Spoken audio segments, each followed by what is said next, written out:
Good morning, good afternoon, and good evening, everybody, whatever part of the world you're watching and listening to our podcast.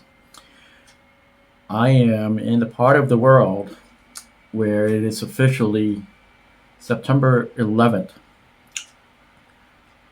and I just wanted to kind of reflect a little bit about uh, the events that took place on this day. Um, in New York City and Washington, D.C., as well as in Pennsylvania. Some of you may have heard on my previous podcast that I was supposed to intern at the Twin Towers on not September, but December 2001. And obviously, because of the tragedy that took place, um, that, internship never manifested itself. So I want to lift up all the families and friends of those who perish on this fateful day in the history of our country. With that said, it is almost 1 o'clock in the morning here. I've been working on some other projects, so I'm doing my podcast early in the morning here in Europe. So basically, this is the second part to my We, the U.S. taxpayer segment, we American taxpayers, regarding the funds that have been allocated to go to Ukraine. So back in 2022, there were nearly 55 billion in foreign aid that was sent over to Ukraine. And within that 55 billion, 114.9 billion weren't calculated into that amount. Okay.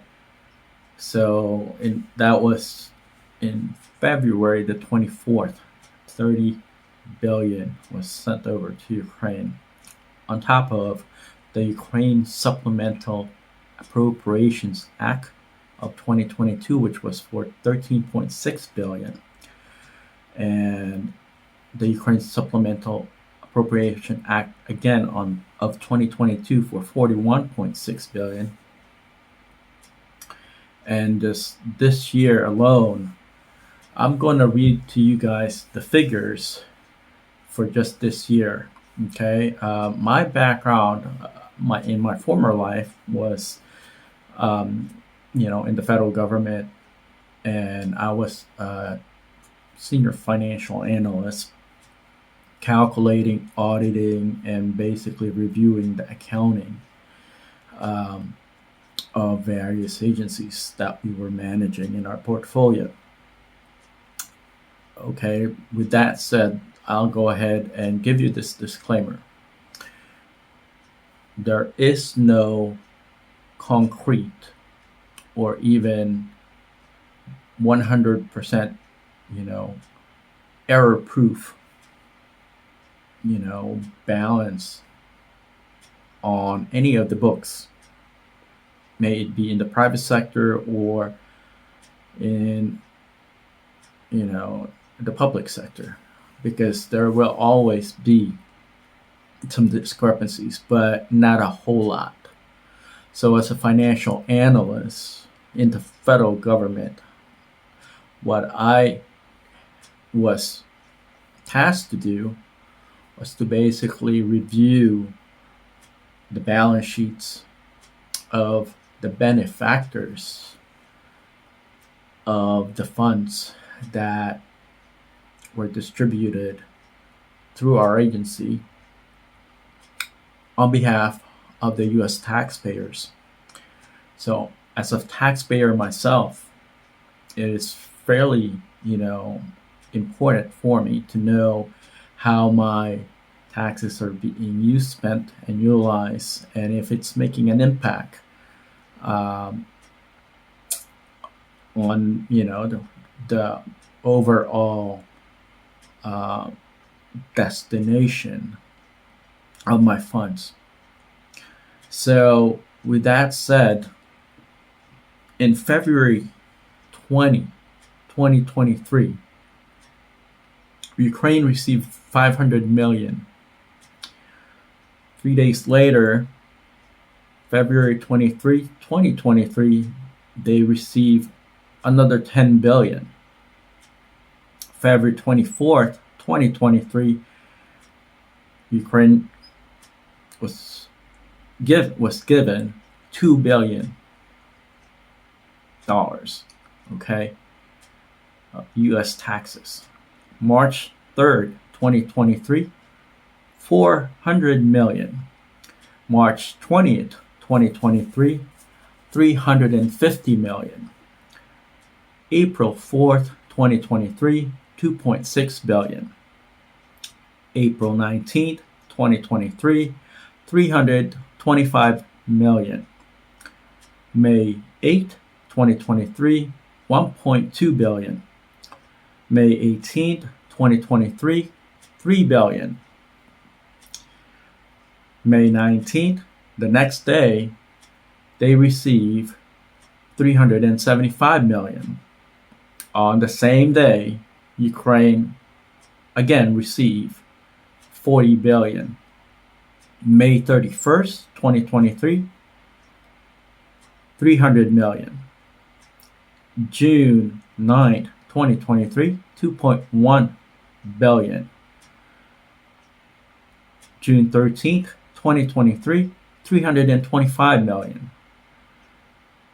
June 16th, 2023, 205 million. Okay. Let's see. And June 16th, 2023, 205 million. And June 20th, 2023, 6.2 billion. June 26th, 2023, 500 million. July 7th, 2023, 800 million. July 18th, 2023, 1.3 billion. July 21, 2023, 400 million. August 13, 2023, 13 billion of US tax dollars went to Ukraine. August 15, 2023, 200 million. August 29th, 2023, 250 million. Okay. September 5th, 2023, 125 million. September 6th, the next day, 2023, $1 billion of US taxpayers' money went to Ukraine. And just a few days ago, September 7th, 2023, 600 million. So these are just the figures that are public. I don't know or have access to other balance sheets or accounting figures, but these are what I managed to find online via my research. So, with that said, folks, who in the government allowed for this amount to leave U.S. soil? Okay, I don't understand when we ourselves, taxpayers, are struggling to make ends meet. Okay, there's a major tragedy that happened in Hawaii, for example, and then the people that were affected only received $700 from FEMA. Okay, there are people throughout the country that are, suffering because of the effect of the pandemic. They still haven't been able to recuperate from the pandemic. Okay, I mean, think about it, folks. How can we possibly justify these figures, okay, to send them overseas to countries that